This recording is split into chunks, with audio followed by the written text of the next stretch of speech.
bigyan mo ng ganitong validation ang lalaking manloloko para manghina. Yon.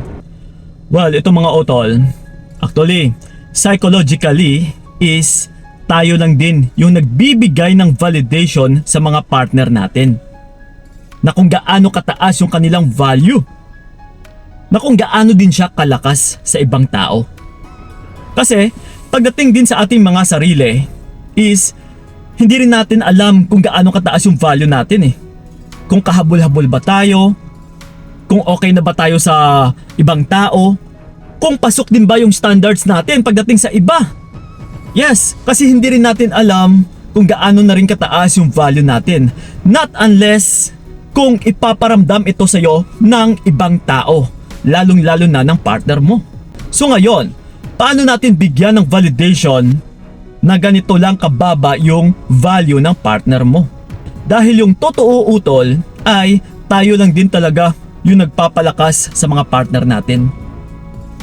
Sa pamamagitan ng paghahabol mo, na palagi mo siyang hinahabol, palagi mo siyang sinusuyo is isa na po yan na nagpapahiwatig na mataas yung value niya.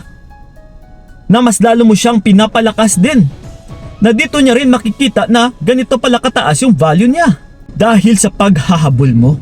Dahil hinahabol-habol mo eh.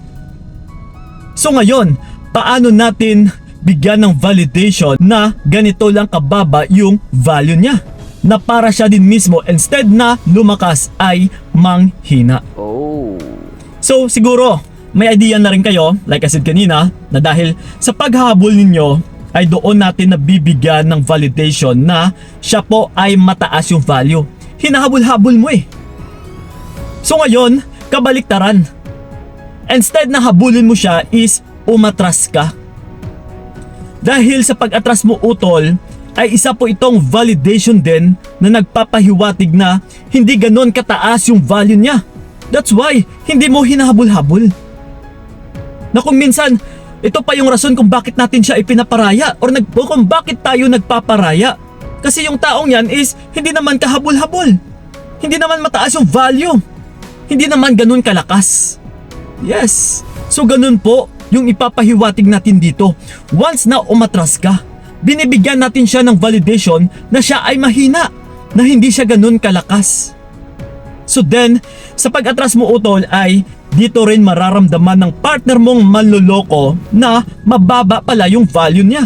Kasi hindi mo hinabol-habol eh. Yes, nagparaya ka pa, pinamigay mo pa siya. Then mas lalo talaga siyang manghihina. And then trust me, sa panghihina niya na ito, is isisik niya to or hahanap-hanapin niya yung validation ulit sa pamamagitan na magpaparamdam siya ulit sa'yo or mangdidistorbo. My yes. God. That's why kung minsan, kung kailan ka umatras is jump pa sila ng gugulo. Dahil yung validation na yun utol ay hinahanap-hanap nila. Na kung dati is habol ng habol ka is hahanap-hanapin pa yun ng partner mo. Na uy, teka lang. Dati hinabol-habol naman ako neto. Pero ngayon bakit niya ako pinamigay? Bakit ngayon isang parang umatras siya? Parang wala lang sa kanya. So ito ngayon, didisturbuhin ko siya sa pamamagitan na gusto kong alamin kung nandiyan pa rin yung paghahabol niya sa akin. Kung gaano pa rin kataas yung value ko. Kung mataas pa rin ba yung charisma ko. Yes. So ganun po yon. That's why kung sila po ay magdidistorbo or mangdidistorbo sa inyo, hamang gugulo is huwag na huwag pa rin kayong magpatinag. Lagi ninyong tandaan utula, yung pinakasusi is nasa sayo. Walang magagawa yung isang partner mo na manloloko kung ikaw mismo ay hindi rin magpapagulo. Yes. Okay? So yun lang po yun yung tanging teknik natin kung paano din bigyan ng panghihina yung mga partner ninyong manloloko or lalong-lalo na kapag sumama na sa ibang babae. Then, bigyan nyo ng validation na hindi siya ganun kahabol-habol. Na mahinang tao or mahinang nilalang lang po siya. Okay?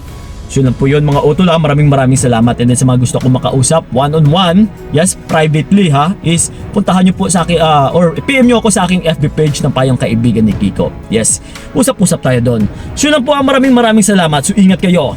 God bless and babush! Ayoko na ring magtiis, ayoko na sasakit. Mas mabuti nang bitawan ka para wala nang pait. Hanggang dito na lamang kung nakayanan ko nakawakan.